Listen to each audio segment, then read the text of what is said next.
day 26 of our 40 days of prayer, and we're praying about God rebuilding our sense of mission. There's a convergence of different media that I've been taking in. Last fall, Job, our youth minister, was reading this book for one of his classes, and so I read along with him, and we had a nice discussion. This short book is about building a culture of evangelism in a church. It's not about a program.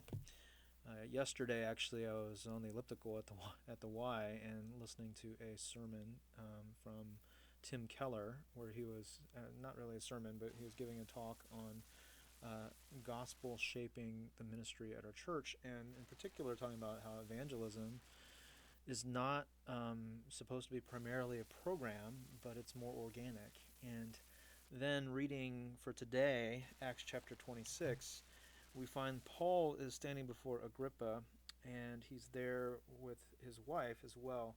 They're listening to Paul as he shares, asking him about what it was that he had done and why he was on trial. And Paul, speaking to a Jewish leader, shares about his life from his youth and goes on, talks about his conversion.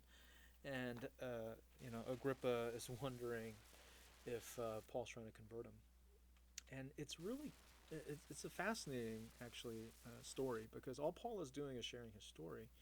And what God does when we share our stories, when we share about how God has worked in our lives, is we are evangelizing. We're sharing the gospel, but we're sharing the gospel not in programmatic presentation form. We're sharing the gospel in narrative, biographical form. And God uses that.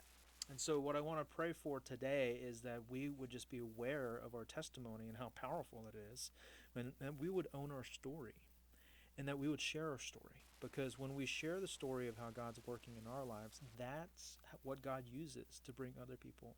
So, are you ready to do that? Do you know your story? It doesn't have to be a dramatic, fantastic story. It's just that God is real and He's at work in your life. So let's pray for that. Don't forget to pray for a couple other people, and I'll see you tomorrow.